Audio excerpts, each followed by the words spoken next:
Il keynote di apertura di questa conferenza è particolarmente centrato, diciamo, sul tema generale della conferenza, deriva, diciamo, immediatamente. L'ho già introdotto prima, per cui non userò altre parole.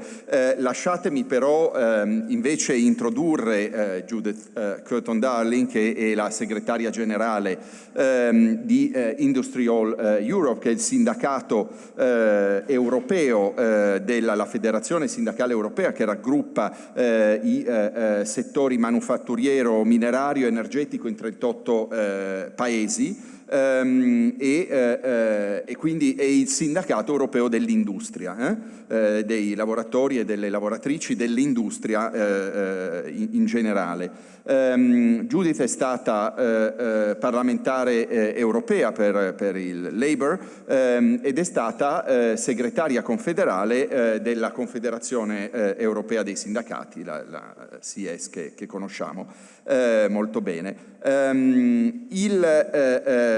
Alcuni di noi però hanno conosciuto Judith qualche anno fa a una summer school organizzata da Maurizio Ferrera all'Università di Pavia. Judith è una laureata all'Università di Sheffield, ma ha preso poi il master molto famoso, diciamo, per chi si occupa di politiche sociali e molto prezioso in European Social Policy Analysis all'Università di Bath.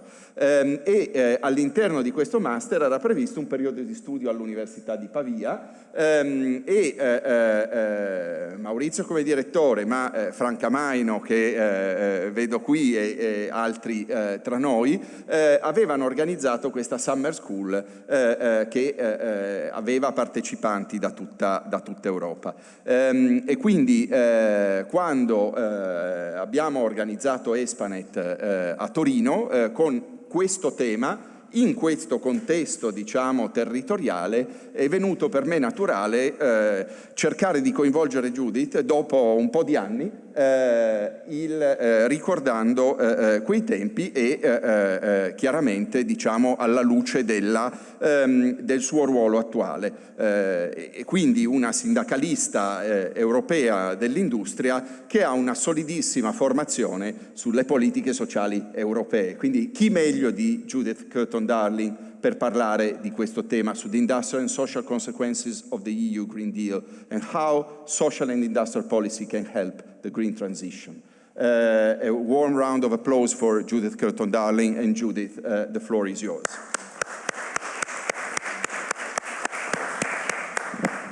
Thanks very much, Stefano. My passive Italian is much better than my active Italian. So I apologize in advance for that, and I'll try and speak the Queen's English and slow and calm, and I hope that there won't be any problems, but I apologize that I won't be doing it in Italian.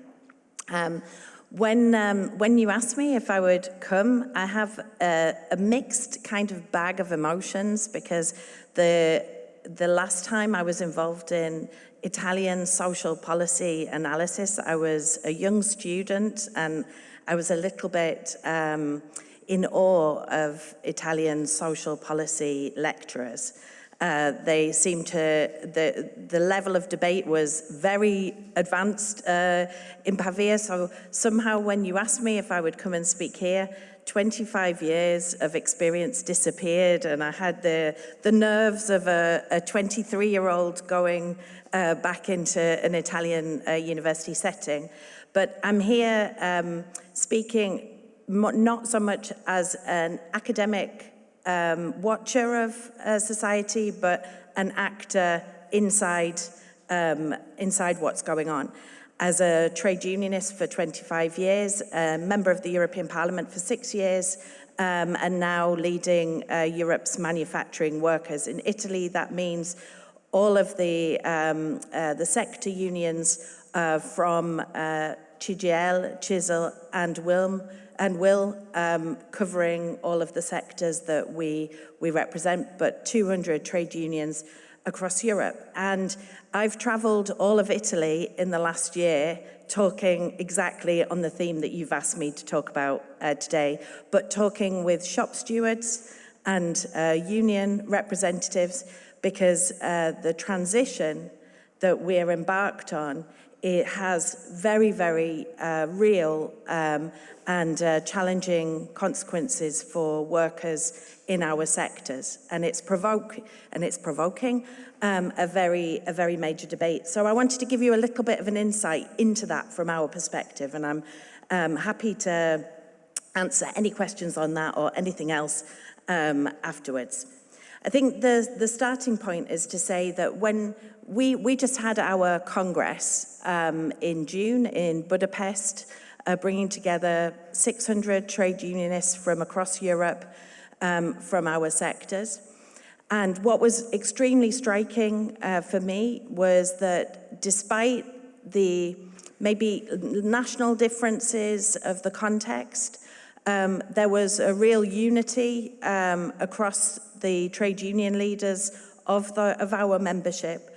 And it can be summarized in a cliche, but it's a cliche that increasingly resonates, and that's that the only certainty that we have at the moment is uncertainty. Everything that we are operating in feels like moving sands around us. And it's an impact of multiple dimensions. So over the years, we have seen our societies, but more acutely European manufacturing and its workforce, facing a cascade of crises. We can talk about the impact of the pandemic in terms of social and the economic and the health impact, war in Europe and on the edges of Europe and the impact that that is having on our societies, demographic change, an aging society, falling birth rates, and an older workforce in our sectors. The average age in European manufacturing industries is now above 45. We have a real problem attracting young people into industries. We have, on average, across the sectors that I represent, 20% women, 80% men, with the exception of the textile industry, where it reverses the opposite way. And this is the one sector where that's different. So we can talk about the demographic challenges and changes that we've seen, which have been compounded by labor shortages and skill shortages in Europe. Industrial supply chain disruptions that have exposed our heavy dependency on others, whether it's for energy, vital raw materials, components, and goods. Most notably in the pandemic, the realization that we weren't capable of producing the necessary medical equipment that we needed to support ourselves, which have exposed big gaps in European production. We have a digital industrial revolution, which is driven by technological advancements which are moving quicker than regulators are able to keep pace of them, and are having massive impacts in terms of working places. Positive, we have to say. Some technological innovations improve the working life of workers. If you go to northern Sweden, into the deep iron ore mines in the north of Sweden, we now have robots at not the coal face, but the cliff edge of the mine, underground, deep underground, controlled from control rooms above ground by workers. Jobs which in the past and elsewhere in the world are extremely dangerous, now undertaken by robots. A positive example. Equally, we see the impact of algorithmic management on working life, on work organization, on the intensity of work in many industries, which is changing the employee-employer relationship, is creating different models of work organization, which I'm sure that Valeria is going to talk about tomorrow. So I will leave her to lead on this. And at the same time, we have an energy crisis. So these are just pictures so that you've got something to look at while I'm talking, because I think a speech can be quite long. But this charts some of the economic and industrial challenges that we face, the challenges of the rise of China on Europe, the challenges in terms of the relationship with the US. I will come to this, but we are in the middle of an economic and an industrial crisis. Equally, at the same time, we're in the middle of an environmental and a social crisis. On the one hand, the reality of disruptive climate change is ever more visible and has direct impacts on many workers and families and communities across Europe. Equally, the energy crisis has propelled a large segment of Europe who weren't at risk of poverty towards poverty in the last few years, and the energy crisis has to be considered energy and transport now as key elements of a poverty crisis in Europe. And altogether, these very different trends which come at us from different angles, some policy-driven, some nature, some technology, some societal, are combining into this polycrisis. I think polycrisis is pretty well discussed now, a convergence of systemic challenges which are reshaping our economies, societies, and democracies. And as trade unionists, we stand in the middle trying to do the best for our members. Our first role is to defend our members' rights, their jobs, their place, and a future members' rights, jobs, and place. So the position of trade unions is constantly analysing this situation, trying to anticipate what will be the next step, and then trying to negotiate the way through bringing people with us. It's kind of a nightmare job at the moment when all of the sands are shifting. And there's a film which came out a few years ago called Everything, Everywhere, All at Once. And sometimes that's how we feel in our working life, that the changes are from every direction. But the key thing is that many workers and many industries have known all of these trends for a long time. There has been a lot of analysis of what was going on. But what is different today, and why I say that the sands are shifting, is that the combinations of the impacts of these trends are setting off ripple effects and different impacts which weren't predicted. So the transition which was planned or foreseen is constantly changing because of the knock-on impacts of all of these changes. But what is clear is that the transition is not optional. We know that certain parts, certainly climate change, and other elements in this have to be dealt with. It's an existential transition, and the question is a fundamental question, which is your job, your job in the future, is how we navigate it will decide whether the transition is divisive and brutal, or whether we're able to navigate it in a way which creates more unity and cohesion. This is the fundamental challenge that we face today. So I thought it was important just to say a couple of foundational principles which underpin everything else that I'm going to say, so that I am not repeating myself. The first is that for trade unions at European level, from whichever sector they come from, we recognize climate science, and we recognize that climate change is existential for humanity. So, and it's not on the horizon. We see it today, whether it was the storms and the wildfires of this summer, whether it's the fact that in many countries this was the warmest summer that's been recorded, and across the whole of Europe it's in the top 3 of the warmest summers. Whether it's the fact that the United Nations estimate that 70% of the global workforce is at risk of heat exposure, or that the EU has seen a 42% increase in heat-related workplace fatalities since 2000. This shows that climate change is here, it's now, it's not something down the line that we can put off. And it also, for us as trade unions, means that decarbonisation is non-negotiable as a principle.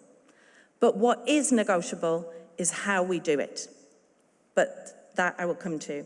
The second point is that the transformation is not a natural process, and it will not naturally deliver fair outcomes. It's a class issue, and it's impacting the most vulnerable the hardest, as they have the least power to influence it in our societies and worldwide. And I mean that broadly in society, of the least powerful in our societies, but also in terms of workers. The third is that green industries are not naturally virtuous or socially responsible industries. Tesla is one of the most regressive companies on the planet in terms of its employment rights, workers' rights, reputation. Elon Musk has now exposed himself internationally for some of his views, but we have known in the trade union movement for a long time that there is a ban on unions in Tesla workplaces. In Sweden, we're now entering almost a second year of strike action in Tesla, where the whole of the welfare state in Sweden is grounded on strong and stable industrial relations, strong collective agreements which regulate the labour market, and yet Tesla is refusing to sign a collective agreement for its Swedish workforce, fundamentally challenging the basis of one of the models of European social policy and welfare capitalism. Equally, you may or you may not have seen, we now have production sites in Europe from some of the big Chinese companies. BYD, Build Your Dreams, have built a site in Hungary, and they're using a model of imported labor into Europe, where the Chinese workers are currently, as we stand here, on wildcat strike in Hungary, because the workers who were brought in have been sacked and replaced by another group of Chinese workers coming in at lower pay, constantly pushing down the pay and terms and conditions. So green companies or green industries are not necessarily virtuous. Fourth, action to tackle climate change is impossible politically without social and industrial policy measures. 5, there remains a dominant assumption that markets can and will deliver environmentally. And this ideological position is undermining climate action, our industrial fabric, and social cohesion. 6, without social and industrial policy measures, democracy is vulnerable to the encroaching far-right narratives. 7, industrial policy sets the direction, social policy ensures we bring everyone along, and together for trade unions, it's the combination of industrial policy and social policy which we term just transition. When we talk about just transition, we're not talking about negotiating the end of jobs or redundancies. It's not collective redundancy rules. We're talking about the transformation of our society. So therefore, by extension, just transition, this is 8, just transition is more than skills. And at the moment, 9, pragmatism is essential rather than dogmatism. The political pendulum at European level has swung very dramatically in the last few years. In 2019, we had the Greta election, where there was a big rise of environmentalism. It led to the Green Deal. In 2024, we saw the European Parliament move dramatically to the right, and with now 3 big political groups on the far right. Finally, in terms of foundation points, the route is more complicated because historic policy silos and a fundamental lack of the recognition of the importance of the social pillar in particular and some of the narrative of the Green Deal. So these are where I start from, and then I'm going to tell you a little bit about how we as unions see the current situation. I'm happy to be corrected, but this is the analysis from our perspective and from the European Trade Union Institute. And then I will talk about the policy process, how that's played out, and finally, what we want to see in the future to rectify the situation and the window of opportunity that we have today to do that. So as colleagues of the European Trade Union Institute, and Bela Galgotzi has been leading this work, have demonstrated for a long time, we know that both the green and the digital transitions will inevitably lead to some job losses. We've never been naive about that, and we've never defended job for job. We defend workers in the transition.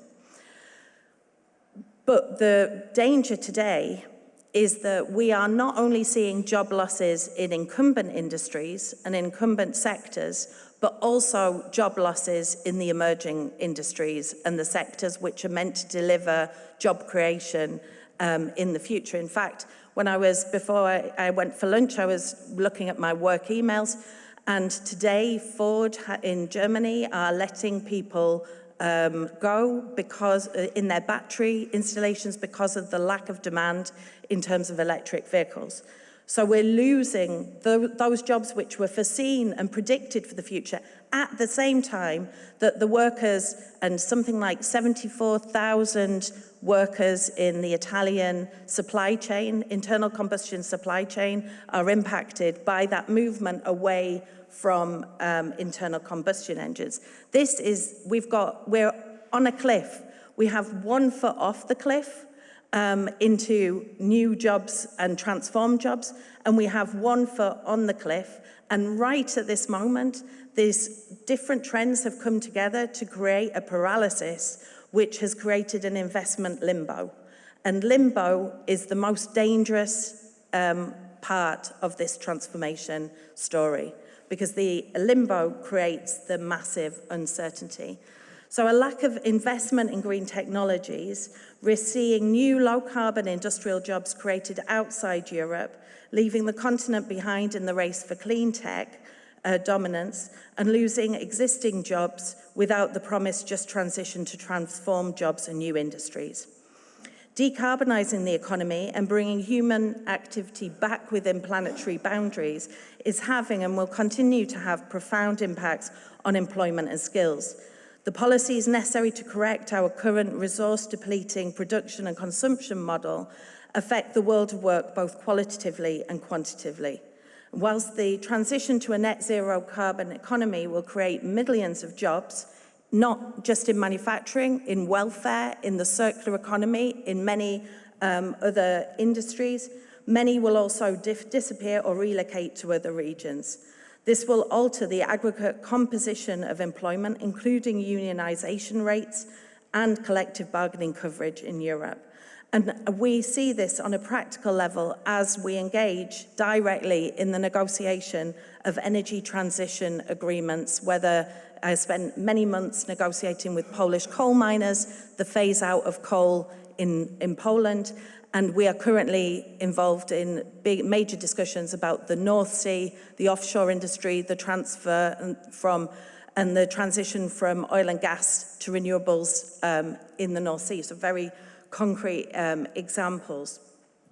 This unprecedented wave of restructuring intersects with technological change, digitalization, automation, and the growing role of artificial intelligence, and unfolds in a newly conflictual geopolitical context. The effects will be unequal across multiple dimensions: skills, gender, age, economic activity, and region. And history shows us that changes and shocks tend to generate further inequalities, and this is particularly true of the dominant green transition model, which relies on the concept of green growth and is technologically driven and assigns a key role to market forces. Without addressing the inequalities likely to emerge from the decarbonisation imperative, we can't avert the existential threat of climate change. Social conflict will block or slow necessary changes. The transition to a zero carbon economy is fundamentally redefining comparative advantages. Leadership in combustion engines offers no template for an era of electromobility, as many European automotive workers are finding.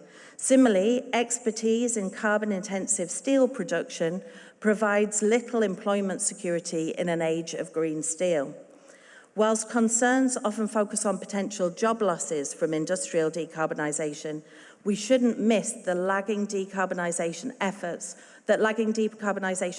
also threaten jobs in a world where competitiveness in clean tech becomes increasingly decisive.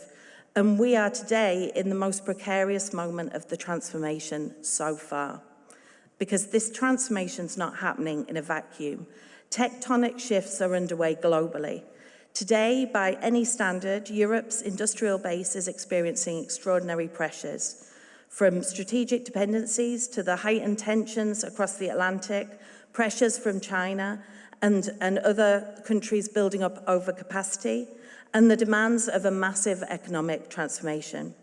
Our exports are hard hit by geopolitical developments and trade restrictions, and low-priced imports are flooding the market as exports are redirected. Structural overcapacities elsewhere increase in many industries.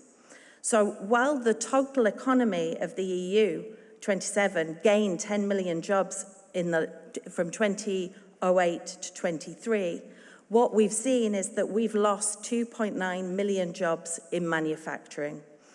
This means that the share of manufacturing total employment fell from 18.2% to 15.7%, and that in employment policy terms, whilst Europe's on track to meet the 2030 target of 78% employment, this is due largely to tight labour markets as a result of an ageing workforce and the exit of older workers.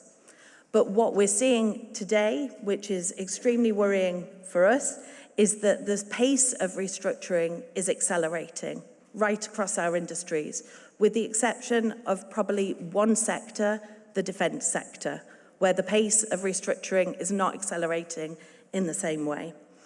If I just take the automotive sector, since June 2024, we had over 90,000 automotive job cuts. That's more than 2022, 2023 combined.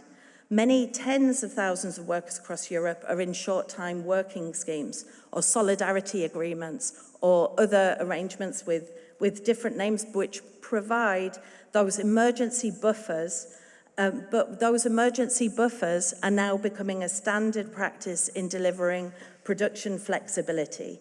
And it's a form of hidden state aid which increases the inequalities within Europe, as it depends on the adequate fiscal space to ensure that these income support schemes can run, and not all member states are willing or able to deliver them.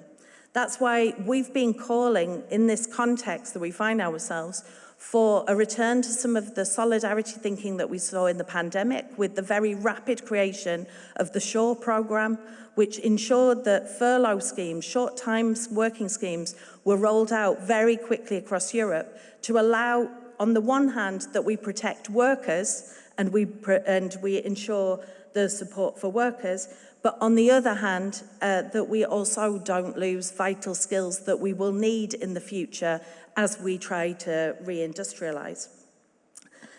What we would like to see, different from the SURE scheme, was that there should be conditionalities attached to that public support. So during the pandemic, there was no conditionality attached to public support for job protection or for worker protection. We think that you should combine the long-term challenges that we face of reskilling and upskilling. 2.4 million automotive workers in Europe need to be upskilled and reskilled by 2030 in order to be in line with our electromobility objectives. At the moment, we're in a crisis where we have tens of thousands of automotive workers in solidarity mechanisms, short-time working schemes, who are not being trained, reskilled at the same time. We think that Europe should pull together the long-term objectives of where we want to get to with the short-term objectives of worker protection in a crisis. And to give you an idea of the scale of the challenge, according to Eurostat, up to 4.3 million jobs are currently covered by buffer mechanisms in Europe that are now at risk long-term unless there is action taken to stimulate demand, to stimulate industrial production. So in this context, it's no wonder that long-standing concerns over deindustrialization are dominating headlines and dominating political attention. But while this fire's burning, many multinationals continue to add fuel to it by pursuing corporate strategies which can only be described as profit maximization. If you look, and these are the profit maximization strategies which have characterized what we could call globalization 2.0, where production is moved to the cheapest place in the world and everything is squeezed down, with the net benefit of extremely high dividends, high CEO pay, and models like share buyback options, which actually extract wealth from society and from public resources in the long term. What we're seeing is that that's accelerating. Stellantis has announced that their solution to the crisis that we're in is to relocate their supply chain to the Near East, outside Europe, to low-cost locations. Renault is doing the same. The CEO of BMW last week, ahead of the Munich Auto Conference, said that the big problem in Europe was labour costs. Labour costs in the automotive sector are a tiny fraction of the costs. He said that because Trump had applied tariffs, workers in Europe should recognise that they have to have wage moderation further. The irony is that prices from European automotive sellers in the US have bought in the tariff, increased to pass the tariff through to the consumer, whilst workers in Europe are being told to take a pay cut because of the tariffs. This is profit maximization at its worst, and it's what is being pursued at the moment by certain CEOs. In fact, if you look at the clearest example of this, when profits fell or threatened to fall into single digits in Stellantis, Carlos Tavares was sacked the following day almost. There is a pressure, not just from clearly from the boards, but also from investors, industrial investors, and from the system of financialization of industry, which is pushing for profit levels and profit return, which doesn't reflect the reality of industrial economics. It strips away R&D, it strips away the investment into the workforce, it strips away the investment into innovation and its value extraction. And it creates an insecurity and a cynicism from workers who see record CEO pay, dividends and share buyback schemes in some companies, whilst their jobs are threatened. It also is a challenge for those companies who are in difficulties. Half of European automotive suppliers have profit levels which are below the 5% which is needed to reinvest in innovation, to reinvest in the workforce. But their challenges are countered by the practice of those big car companies who are pursuing these challenges.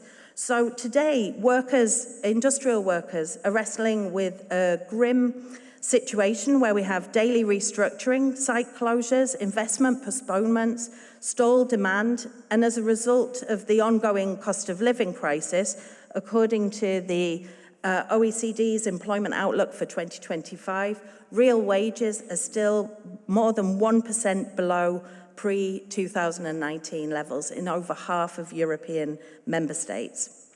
At the same time, national budgets and public spending are under pressure, and we're seeing a return to austerity policies in the public sector.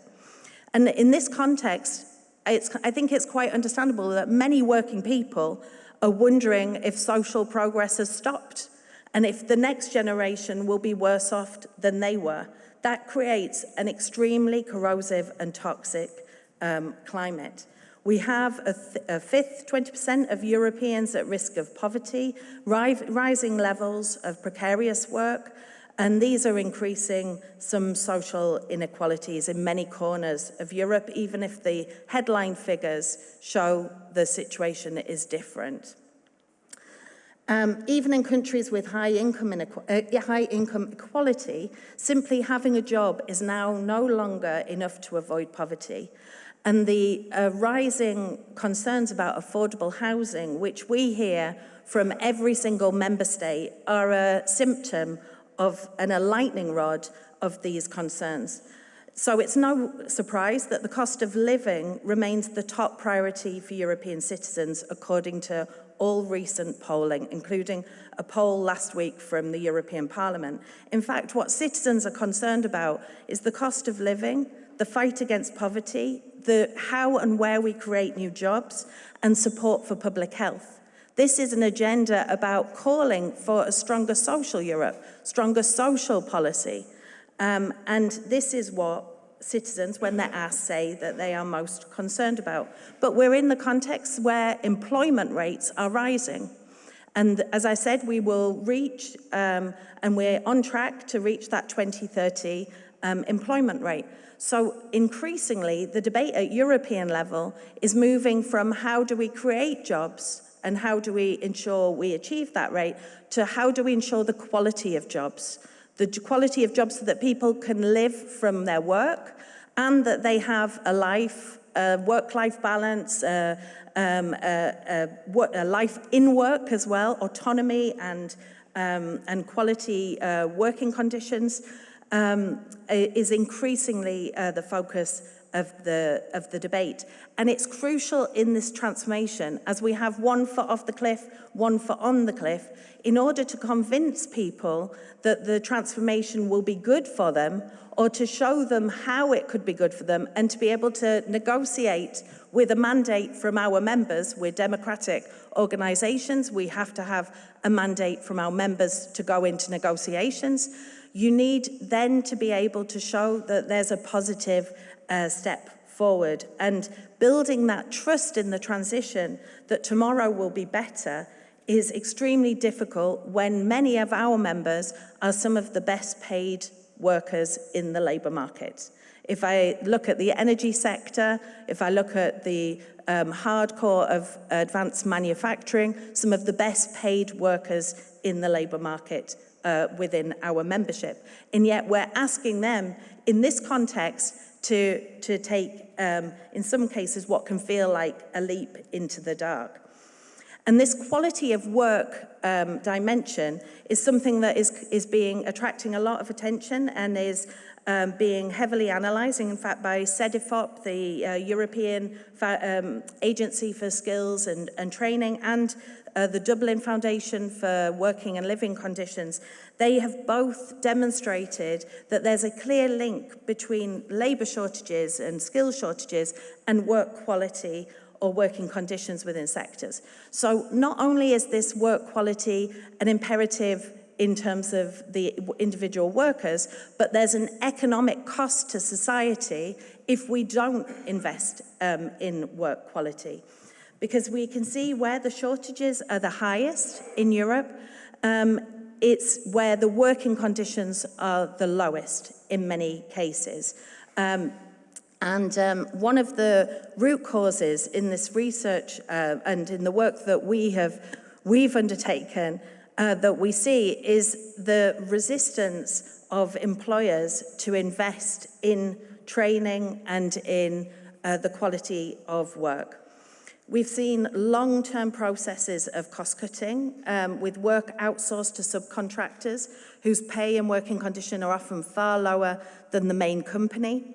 In more vulnerable sectors like transport and construction, agriculture, the concern that we have as a European trade union movement is no longer really around social dumping and a race to the bottom within the rules of the system, but it's about labour crime and the way that organised crime and trafficking, forced labour, exploitation is seeping directly into sectors. And this has seen subcontracting scandals in solid industrial industries. We had an enormous scandal in Norway's shipyards. You would expect Norway to be best in class. And it was discovered that there were hundreds of workers working in forced labour conditions within shipyards a few years in Norway, a few years ago in Norway. Equally, 2 years ago in Antwerp, in the chemical industry, where new installations, the green investments were being built. They were being built by workers who'd had their passports taken away, were living in porter cabins in desperately dangerous working conditions. When the Labour Inspectorate went to investigate, they found hundreds of workers who were effectively victims of labour crime. So it's not just the sectors where we expect, unfortunately, for the situation to be more dangerous, but it's also creeping into those industries where the expectation is that they're better employers. And using these extended subcontracting chains and labour intermediaries makes exploitation harder to track by austerity-hit labour inspectorates. Austerity measures have stripped the welfare safety nets bare, increased precarious work and undermined labour inspectorates. And in nearly half of EU member states, fatal work accidents are increasing, and they're led by fatal accidents in the construction industry. At the same time, and I come back to it, these are the sectors where we have crippling labour shortages and skill shortages. This is a completely perverse situation to find ourselves in. And if you put it into the big picture, Europe has an objective of 60% of workers in training in work annually. The biggest indicator of how bad the situation is that today we're only reaching 39% of that target. This is an area where there needs to be a lot of attention. But I think it's worth, rather than just saying how everything is shit, sorry for the English, I think it's also worth to say that it doesn't have to be like that. There are ways of doing this differently today. If you look at what the Spanish government are implementing in terms of working time reduction, they have taken a different agenda when it comes to work quality. If you look in Denmark at the last collective agreement agreed on the framework of fair integration of migrant workers, they have insisted on the coverage of collective agreements for anybody working in the Danish labour market. These are completely possible solutions, and they're a way of tying this agenda around retraining, upskilling, with a progressive agenda around quality of work. We know that the biggest tool to deliver quality of work is the coverage of collective bargaining and collective agreements. And we know that workers feel more confident about the transformation when they see that it's a managed transition, and that is within the frame of collective bargaining and collective agreements. We have different systems, different traditions across Europe, but this is clearly demonstrated by empirical research, by the ETUI, showing the value of collective bargaining and also workplace democracy. The latest bit of European legislation to come on the statute books, which is a big help in this direction, is the EU Directive on Adequate Minimum Wages, where we've seen that that had an immediate impact in a leap of minimum wages in a large number of countries to be able to hit the 60% median wage target. But we also saw in a number of countries, Romania would be a good example, that actually the incoming of the legislation meant that the industrial relations system, sectoral bargaining, was reinstated, rebuilt, after it was dismantled by the Troika in the aftermath of the financial crisis and the sovereign debt crisis. So there are positive examples that we have to build on. In this context, the position of trade unions is very complicated. I already alluded to what is happening in a number of countries. And whilst we can see in the European policy rhetoric and the framework, a push towards the strengthening of collective bargaining and a recognition of the importance of collective bargaining to manage the transformation. We also heard it in between the lines in the State of the Union address last week from von der Leyen. At the national level, in many European countries, we see steps backwards. Attacks on industrial relations, decentralization of industrial relations. The best example would be Finland, where there has been a full reversal of the Nordic system of industrial relations and a direct attack on the right to strike. But we're also seeing it in other countries as well.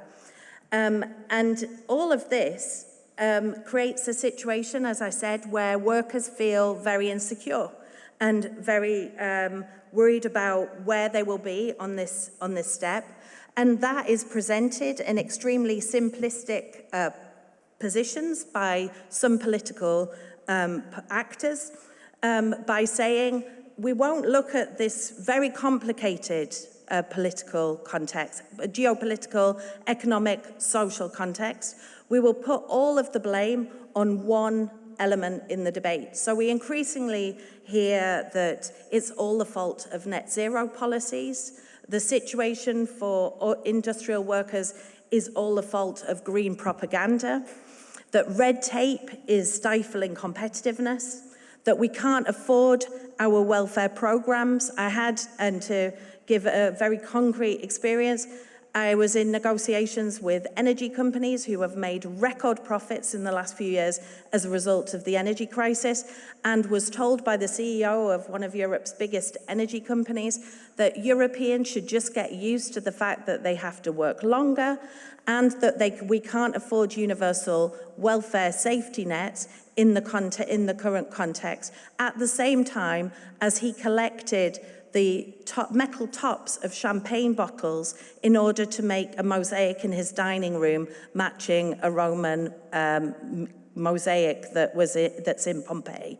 The difference in one conversation that you ask people who face real wage pay cut, are struggling to make ends meet, to take a pay cut whilst you're not addressing the inequalities in society, is really flagrant. And this is very much in the corridors around the European Commission at the moment. This narrative's really reinforced by vested interests who are defending, in many cases, a business as usual scenario. But that business as usual scenario threatens long-term social and environmental damage. So from our perspective, one of the things that we need to be seeing is we need to be moving from a silo approach around social questions to a holistic approach to deal with this polycrisis that we find ourselves in. In January this year, the Commission presented its roadmap for this 5-year period. They called it the competitiveness compass. What we argue is that we need a quality compass for Europe, because that's in that way that we can bring together these policy silos and deal with the social, the environmental, and the industrial policies, which all too often have been shuttered off one from another, and with the effect that it's fundamentally weakened mutually and individually each policy field. If we look, and I'll give you one concrete example of how that has played out. In 2023, the European Commission put forward a Green Deal industrial plan. This was a response to the IRA. I'll come back to the IRA in a minute.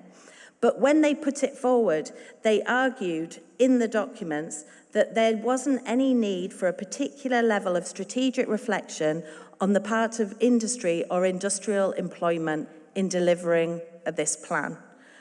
There was very little in terms of impact assessment of what was needed to actually deliver a very ambitious European industrial policy. And this is a bonkers situation, which means that we assume, and there's an assumption, that if you put, and this has been the assumption of European environmental policy for many decades, if you put a target and you create a market, things will flow in the right direction. But there hasn't been a deep reflection on the industrial policy and the social policy measures which are needed to actually deliver the objectives that you're aiming for in the environmental policy. And when there has been a conflict, there have been tinkering measures. When there have been social measures alongside, those have often been money thrown at the topic. So the Social Climate Fund, for example, to rectify the extremely regressive nature of the introduction of emissions trading into housing and transport emissions. This is a regressive impact on the most vulnerable with the least choice in society. But the measure to accompany from a social direction was the Social Climate Fund, which is basically giving national governments a pot of money to do with it as they see fit. And up at the first date of the governments had to implement or bring forward a plan of how they were going to spend that money. Only one member state met the deadline, putting forward their plan of how they would spend the Social Climate Fund. So the social is always the poor partner in this story. And the industrial policy side was also the poor partner in the story, we have to be clear, until a few years ago when particularly we, together with employers, we came together saying very loudly, Europe needs an industrial policy. And that was stimulated, the employers' willingness to get into that discussion with us was very heavily stimulated by what happened in the US. And that's where I'll just quickly say a few words about how we could do it differently if we wanted to do it differently in Europe. Because what the Biden administration put on the table through 3 pieces of legislation, the Infrastructure Act, the CHIPS Act, and the Inflation Reduction Act, was industrial policy with climate and social policy woven right through the middle. In order to get a tax incentive to buy an electric car as part of the infrastructure, as part of the Inflation Reduction Act, you had to show that a proportion of the working time making that car was undertaken by qualified apprentices. In a context that we have a demographic crisis in industry, I told you right at the beginning, average age is over 45. We need to be attracting young people, and not just young people, but people from other sectors, women, people from different backgrounds into industry. What the Biden administration said, because they have a similar issue in American manufacturing, was we will use that industrial policy tax incentive to drive a generation into the industry through quality regulated apprenticeships and training. This is clever policy bringing together.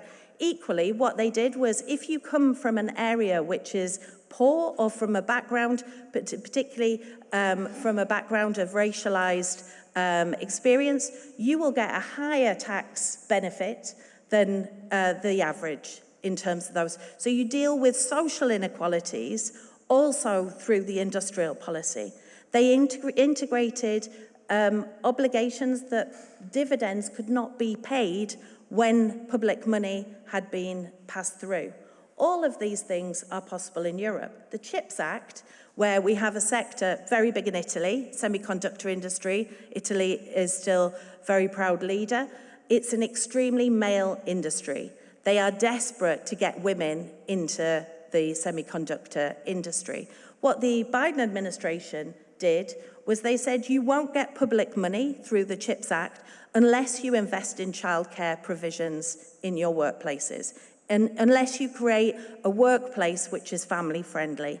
So by tying the concern and the social policy to the industrial policy, and all within a context of pushing forward the key climate technologies which we need. What's also interesting to bear in mind, because people will say Biden's gone, Trump's in, yeah, that's a whole other conversation. But what's striking is you create vested interests that defend the system. And the Trump administration have really struggled to pull back many of those provisions because the vested interests are there who are benefiting from them. Most of that investment in red states, in Republican states, in the southern states of the state. So you create a political lobby to maintain that progressive agenda in terms of climate, industrial policy, social policy. What Europe did was we nodded at that. So we created, in response to the Biden administration, a Green Deal industrial plan. We brought forward legislation, the Net Zero Industry Act, the Critical Raw Materials Act, which are aiming to basically really drive production. Net Zero Industry Act has about 15 critical technologies. 40% should be produced domestically in Europe. In theory, this is a big drive for European reindustrialization. In practice, we didn't have the bravery in Europe to attach that agenda to social conditionalities in the same way. Member states were encouraged to, they were allowed to, but if they didn't want to, no pressure, it's all right. And that's a massive missed opportunity for Europe. It's a big missed opportunity in terms of capturing the competitiveness. The other thing which we haven't done in Europe is investment. We have seen falling levels of private investment. Mario Draghi set out in his report last year, the Enrico Letta was very clear in his report last year that investment is a critical issue in Europe. In fact, yesterday in Brussels in a conference 1 year after the Draghi report, it caused quite a stir last year when Mario Draghi said that Europe needed 800 billion euros worth of investment. Yesterday he said, actually today, 1 year on, we're talking about 1,200 billion euros worth of investment. The proportion of public investment within that has doubled. The context has evolved. Defense spending has increased the needs. But this question about investment is really critical. And yeah, I left out the real wages, I apologize for that, but this question about investment is really critical, especially when you look at investment around the world and where we find ourselves in Europe in terms of deadpanning investment.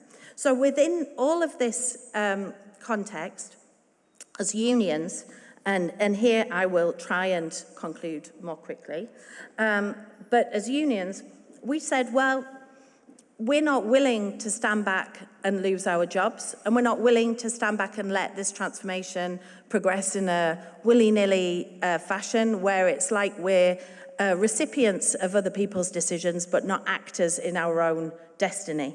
And in February, we had 6,000 workers, many coming from Italy in Brussels. They came from north, south, east, west, with a united call for the industrial deal and the industrial agenda that we want. And it's about rebalancing this policy triangle, about pulling together the social, the industrial, and the environmental. As a result, we have a new political agenda on the table, a clean industrial deal. For the first time in European policy history, the Commission, DG Competition of the Commission, which is one of the most difficult nuts for us to crack as trade unions, has clearly drafted papers saying that social conditionalities should be tied to public aid through the new state aid legislation. We have a commitment from the Commission that public procurement will be amended to include social conditionalities and commitments to collective agreements and made in Europe and quality job criteria. This is quite a shift. What we're missing is that investment dimension, all the more striking because of how quickly the investment was put on the table for the defense sector after Zelensky was in the Oval Office and humiliated by Trump. Within 3 days, Europe came forward with Rearm EU, 800 billion euros worth of investment in terms of the defense sector, and at the same time relaxed national fiscal rules in terms of spending. We know that they relaxed those fiscal rules only in terms of defence spending. And the current struggle that we have within the European trade union movement around this question of defence is that we're again repeating the problems of the past by not addressing that social and the environmental dimension, because the scale of investment which is needed on the social side and on the environmental side is absolute colossal as well.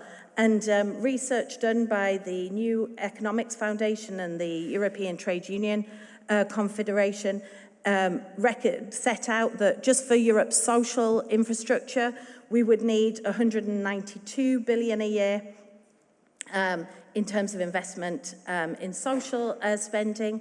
For health, it's 120 billion. For affordable housing, 57 billion. Education, 15 billion. If you look at Europe's economic governance rules, which were brought in, only 3 member states have the fiscal space to be able to make that spending.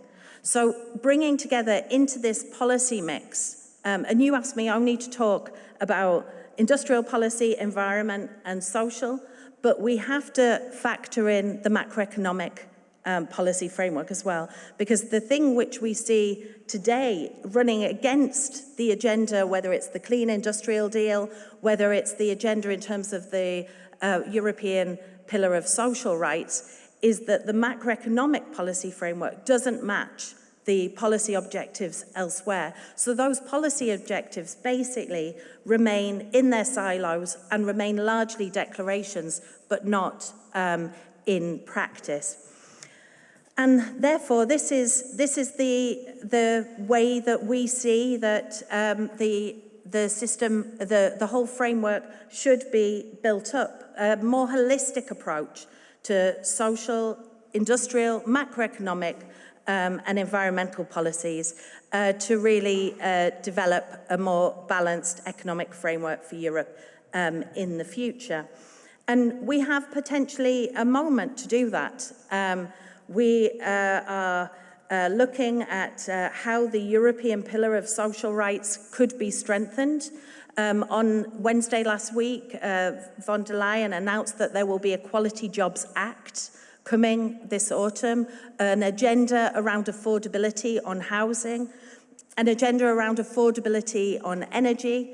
And if we're able to pull these together, our aim is to get to the point where the European Pillar of Social Rights really becomes a meaningful framework for workers at European level. And for us, obviously, strong democracy at work is right at the center of that. So I've talked a lot, and I realize that maybe I've hit topics that you were hoping I would touch, and maybe I've talked about things that you weren't expecting me to touch. But the last message that I would just like to say is that from our perspective as trade unions, there is no business as usual model and no approach that we can take. Yesterday's recipes of austerity, labour market flexibility and privatisation will only exacerbate that polycrisis that we find ourselves in.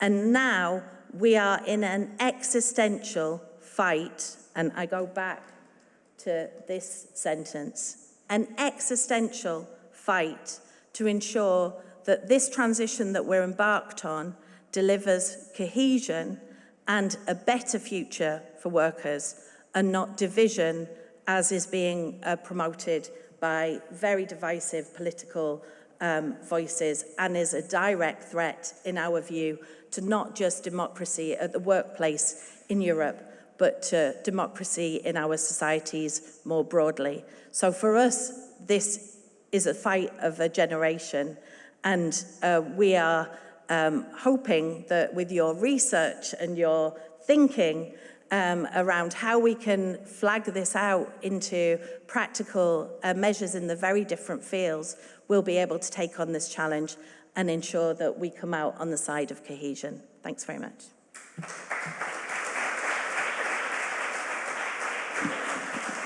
Thank you so much, Jude. I mean, for this all-comprehensive